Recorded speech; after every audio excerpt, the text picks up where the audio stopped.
Shah, first of all, I want to thank you so much for having been a part of the Latino Education Summit that we held just 3 weeks ago at Rice University. And we weren't able to do the interview at that time, so I wanted to come out and make sure that it becomes a historical piece in which you're a part of. And I wanted to go ahead and conduct this interview so that more people learn not only about Lone Star College and University Park, but equally, if not more important to me, is the reality that I want people to really embrace the whole idea of change. Yes. In the educational system in this country because of the growing numbers of Latinos, as everybody knows. And it's going to be vital, I think, to the growth of the Latino community and for the economy of this country to educate our Latino students better than we have to this date. So with that said, I'd like to go ahead and go straight into the questions, if I may. First, tell us a little bit, Shah, about your background as an educator and specifically about your involvement with the Latino student population. Well, thank you very much. Thank you, Richard. I need to start by saying thank you to you for doing so many years. You have dedicated your life to this mission, so it's an honor to be a part of it and be here with you. Also, it was great, when you said people need to learn. I came to this conference and learned a lot. It's interesting, so thank you for all you do. As far as my background, I have been in higher education for over 25 years in a few parts of the United States, in North Carolina, New Mexico, Texas, and then Nevada, and then back in Texas. Wow. So the passion came early on, and the passion was about students. And I used to be a university person until I saw the mission of community colleges, and I got hooked. And since then, I've been honored to be serving as the president of Lone Star College, University Park, which I might say that is one of the most innovative colleges in this country. And because we started it with an invitation to innovate. And innovation is fine. It's not just in technology and this and that. Innovation of how we make students succeed. And more specifically, as I shared with you, it is a pleasure to see that now with the growth in our Hispanic population, we have been recognized as a Hispanic serving institution. We have 37 of our students are now Hispanic, which is a great thing, which means as a community college, we have to reflect the community that we serve. And that's exactly what's happening in Houston. That's what's happening at Lone Star, and we're very proud of it. So, did you say 37%? Yes. 37, we were at 34%, and now, again, the latest numbers show that we are at 37% Hispanic, which is great. Yes. And again, for me, the mission is that the way that community colleges were created to take people and give everybody an opportunity to be successful, to support themselves and their families, and to achieve their highest aspirations. And that's exactly what is my mission, and this is what keeps me coming back every day. Very good. Thank you so much. Do you believe that the Latino Education Summit that we just held and we want to hold in the future is important today, and why? Absolutely important, extremely important, because as Simon Sinek in a TED Talk says that we need to find out why before we start thinking how. The summits that you have been organizing, it brings the message across that why are we doing this? And then we get the next part of it is that, okay, now how we do it. So again, getting these people from all kinds of education systems, from nonprofits, from again Research One institutions and community colleges and ISDs is extremely important. So because it's a challenge for all of us. None of us can solve it by ourselves, and we have to work together to make it happen. And that's exactly what you accomplished in this summits, and it was again a great honor to be a part of it. You contributed as a presenter at the last summit. What was your main message to the participants? Well, first again, I presented to also talk a little bit about what Lone Star College has to offer. We are very proud of what we have accomplished as far as our success in the Hispanic student achievement. At some points, we were looking at, we need to find this challenge. We have to recognize that there is a lot of challenges that our Hispanic students are facing. And we put strategies in place to address that. And that's why we figured out that we measured that the success of our students in a classroom are exactly the same as any other population that we have. I wanted to share these things with everybody else in the conference. And also our success in increasing the number of graduates that we have. Yes. We increase again. If our population has increased to 34% or now 37%, the percentage of our graduates of Hispanic students is exactly the same. That means not only we attract them, we also graduate them. And to me, again, people have to see that it is doable, that we can do it. Another suggestion and proposal was to see if we can all get together and have a center or an initiative that has everybody involved in it. So this was the Center for Hispanic Student Achievement. That brings everybody together so we can handle the students. Maybe again, if we cannot go all the way back to kindergarten, but at least from 9th grade until we hand them to universities, how we can stay with the students so it's going to be on the right path. You know, if I may just interject, I know that this concept of a center, a national center for Hispanic achievement is something that you've thought of, and that I certainly can see what a tremendous benefit that would be to our community across the country. Yes. If you could, off the top of your head, what might it cost to put something like that together, and how much time might it take? Well, money is always it's always a challenge. But the first thing we can do is to show that we are serious about this. Yes. We need to assign some resources to it. For example, it will be nice to have a person on every campus that is going to be specifically dedicated to this center and the mission of this center. That could be like a counselor or an advisor. $50,000 a year to start. And that this person is going to be in contact, so the students will come. Now they have a specific place and person that's going to take care of them. And this person is going to be, if it's at Lone Star, is going to be in contact with, let's say, the serving ISD that we have is Klein ISD. So this person is going to be in contact with Klein. This person is going to be in contact with University of Houston. So the students will have one person throughout the journey. So let's say it's going to be $50,000 per campus or per college. I think we can afford that. I think we can, if we see and we do know that how important it is, we can always prioritize and find this person. Of course, the person, when the numbers get higher, then we need to hire another person.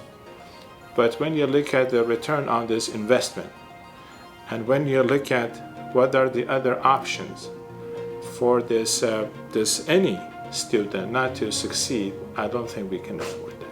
So to me, it's going to be a great investment, but we need to get everybody on board so the colleges, the universities, and the schools talk to each other. Yes. Let me ask you one more question on that subject. How difficult would it be, do you think, to, let's say, establish that center at one of the existing colleges? Would the political climate be so tough to do that? Would we have to come up with a brand new building somewhere outside of any college or university? What do you think, just off the cuff? I think is, again, we did think about this very hard, and we have been thinking and doing it in part for a few years. You don't need buildings. This again, this is first of all a framework in mind. If you believe in it, you don't need to have a building to say this is the building for this National Center for Hispanic, because there's a lot of overhead. If we gather people, let's say in the next conference or summit that we have, if we get people to commit to this, to assign to the goals, to some return, to some KPIs, then it can happen. I don't believe in just having buildings for something to happen. If we get people like you that are serious about it, Yes. and we have, again, I don't want to just talk about Lone Star, but we are the largest institution of higher education in Texas on this end. We have 97,000 students. We have volunteered. We have the will and we have the resources that we want to throw at this. And we have volunteered to get it started. And if it needs to stay here, it's fine. If it needs, but again, it's going to be like a partnership. It's not that's here or is there. It Yes. should belong to everybody. But we're willing to start it. And the reason we said is that we have good records to show that what we have done has been effective. Exactly. And we volunteered ourselves for it. You build on success, right? Yes. Yes. Excellent. Thank you so much. I understand that there are plans in the works for holding a summit here at Lone Star College University Park, hopefully in early 2016. Would you elaborate on that possibility? Yes, thank you for giving that opportunity. Again, it will be our honor to host. Because one way that when we established and opened this campus, my promise to the community was that I'm not going to build just another community college. I'm going to build the community's college. My community is now almost the majority is becoming Hispanic, so it just makes sense for us to be hosting such conference. Not just to say that there's anything very special going on here, but Even though there is. but we want to know that this is a service that we do for the community, and we will be more than happy to host it. And hopefully, with your leadership, we will put some different touches to it. Wonderful. Which is going to be unique to each and other place that you host a conference. I think we have a lot to offer. I know you do, and I'm looking forward to it. I think it's an incredible opportunity. But what I also know is that the Northwest Houston part of town has grown so much, and the Latino population is a tremendous part of that growth. So I know that we need it out here. I know that there's still a lot of lack of understanding of the Latino community, and I think it's really important to understand the culture, traditions, and the language of the Latino community to begin to make the changes that are going to be that are necessary today. So I really look forward to that. I want to ask you a real important question, which I think hopefully you've given some thought to. What do you consider to be the most urgent issue in improving public education, and particularly at the college level? Well, we have a lot of issues, but if you mentioned the most urgent issue, I think we need to reconsider our policies. We need to reconsider that, again, when we know there are some of these policies that are going to be hurting our Hispanic population. We need to work with our legislators to try to help and not throw some more barriers in their success. For example, again, daycare, childcare is important. Yes. And when the funding for it goes, when the funding to our high schools go away, that's normally one of the first things that gets cut. That means now that single mother or those working mothers, they don't have a chance, or fathers now, they don't have a chance to go to school. And then they can come here. So again, funding is important. As I mentioned, if we are serious about this, we need to do things that shows that we want to do and just not talk about it. Yes. But the other part is that awareness. We need to bring, again, with this other initiatives like you are leading, we need to bring the awareness, but we need to finish each one of these awarenesses with some action that we're going to be all serious about and do.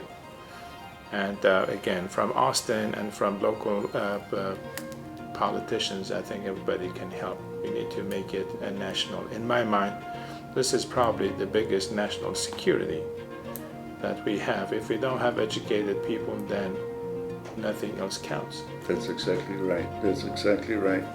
Very good. I wanted to touch very briefly on the problem of Latinos being in the STEM careers and the lack of Latinos and the fact that in recent years folks are trying to look at art as and making it STEAM and see that as a possibility where more students would enter the STEM careers by adding the arts and then because the arts, I think, lends itself to a lot of creativity, innovation, and excitement, frankly. And if you can put that with these much more serious careers that we're talking about, then it becomes more feasible for a lot more students to actually get involved. What are your thoughts on that? You're absolutely correct. When you say serious, we have, as a community college, we offer many certificates in highly technical areas, but what we're always thinking is how we can make these things stackable. So somebody can come. They cannot afford to come and go 4 years to a university and finish. There is no such thing left anymore as a 4-year university. Right. So people come in and out. So we offer certificates that people can do, but then they can come and build on it. So those credits are not lost and they can get the job and still help with their education. But yes, we have put a lot of focus with the Energy and Manufacturing Institute that we opened. There is a lot of emphasis on the technology and science. But the next building that you will see hopefully on this campus is going to be a Science and Innovation Center that we're building, a 3-story building that is going to focus on the science. But then to your point, we realize that the sciences are good at getting people jobs. But to keep those jobs, they need the art. So the following building that the construction is going to start in 2017 is going to be a performing art building that's going to be right there by 249. So we can make these students complete. Yes. You're absolutely correct. But also to attract Hispanics, we have this function. I have the honor of serving as the chair of the Chamber of Commerce, and we have this initiative that we bring students here to introduce them to STEM from high school. Hundreds of them. They come and they talk to these different faculties from different STEM areas. We also participate in Project Grad, that we bring kids here to go and in our Energy and Manufacturing Center. They have to see it, but more importantly, they need to know that all of these jobs is not dirty. Everybody that is in energy and manufacturing now, as many of them is computerized, so you're not in oil. But the arts part is extremely important, and we're going to be, again, we mention it. To show we are serious, we're going to open a building that is going to be fully dedicated to arts because it is important. That is tremendously so important, so impressive, and I love your passion and I love your hopefulness, and I know that if there's anything I know about the Latino student is that they are very resilient and can step up to the plate even though they have faced obstacles for so long. But a new mentality among administrators like yourself is so critical to our young people beginning to change what they've been through and the limitations that has put on them, to see that there are people that truly care about these young people. And to me, that makes all the difference in the world. Based on my own experience of working with Latino students, I know that if you show that you care about each one of them, they will respond and they will become successful ultimately, if you obviously have the resources to offer them. So thank you so much, Shah. Is there anything else that you would like to tell us or share with us at this time? Well, thank you again. Yes, the passion is there. I have suffered as you know, an immigrant to this country, and I do talk to my students. I see them in the elevators. There was a reason I wanted our library resource center to be on this floor, so I can be in the elevators with them. I go to lunch with our students. You're absolutely correct. When you see that passion in them, when you see that light, that's really what keeps me going every day. And yes, they have been through a lot, but the hope is there. Yes. Even though this country needs a lot of help with bringing hope to the young generation. But again, to me, that's how I get my energy, by just talking to students and seeing them succeed. And thank you. And that's why you're making the difference that you are. Thank you, Shah, for all you do. Thank you. Thanks. Appreciate it. Muchas gracias. Thank you.